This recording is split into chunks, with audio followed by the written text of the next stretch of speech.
ప్రస్తుతానికి నేను బయట 8,000 నుంచి 10,000 వరకు ఖర్చు వచ్చేది నాకు. సోరియాసిస్ అండ్ ఫైలేరియా నాకు 2. అయితే నేను బయట మందులు ఆపకుండా అవి తీసుకొచ్చుకొని ఇవి సప్లిమెంట్స్ అండ్ హోమ్ నీడ్స్ అన్నీ కలిపి వాడడం స్టార్ట్ చేసిన. 1 మంత్లోనే నాకు రిజల్ట్ వచ్చింది. ఇది చేతులకు మాత్రం చాలా ఉంది. నేను స్కూల్లో క్రాఫ్ట్ టీచర్గా చేసినప్పుడు బెంచ్ కిందకి చేతులు పెట్టి దొడ్డది తీసుకునేదాన్ని. ఫంగల్స్ వచ్చి బ్లడ్ వచ్చేది అరిచేతులు. బట్టలు ఎండొద్దు, గోల్దొమ్మొద్దు అని చెప్పిండు డాక్టర్. ప్రస్తుతానికి నేను ఎన్ని మందులు వాడినా తగ్గలేదు. కానీ 1 మంత్లో నాకు ఇందులో రిజల్ట్ వచ్చింది.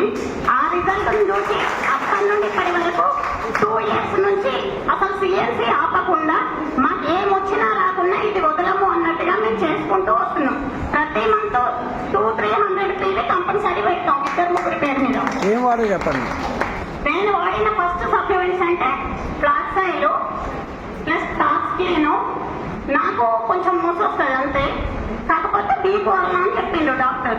దానికి రెస్పోకేడు, అలవేరా, ఆమ్లా ప్లస్ నేను వాటికి వాడుకుంటూ మన బిస్కెట్ కూడా తీసుకునేదాన్ని. చేతులకు కాళ్ళకు పెట్టేదే మన పుట్టుకునేమో ఈ ఫంగల్స్ కాడ కూడా రాశాను. దాంతో పాటు ఫ్లాక్సైడ్ కూడా రాసేదాన్ని మచ్చల కాడ. కాకపోతే దానివల్ల మాత్రం రిజల్ట్ బాగుంది.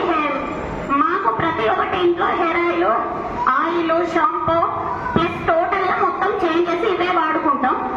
ఇందులో ఐరన్ పోలిక్ అండ్ శతవారి ఇందులో ఉన్న ప్రతి ప్రోడక్ట్ ఆల్మోస్ట్ ఇప్పటివరకు అయితే నేను అన్ని వాడి చూసిన. కాకపోతే క్రాన్బెర్రీ కూడా లేడీస్ కు చాలా పనిచేస్తుంది. శతవారి ఎంతనో క్రాన్బెర్రీ కూడా అంతే. ఇప్పుడు ప్రస్తుతానికి ఉద్యోగం చేసే మహిళలు క్రాన్బెర్రీ ప్లస్ శతవారి మాత్రం కంపల్సరీ ఐరన్ పోలిక్ తీసుకోవాల్సింది. ఫుడ్ క్రీమ్ ఒక కాళ్ళ పగులకే కాదు, కాళ్ళ మంటలకైనా పనిచేస్తుంది. అరిచేతులు కూడా కొందరికి మంట వస్తుంది, దుడ్డు వస్తుంది పనులు చేసేటప్పుడు, దాన్ని కూడా యూజ్ చేసుకోవచ్చు. Okay sir, thank you.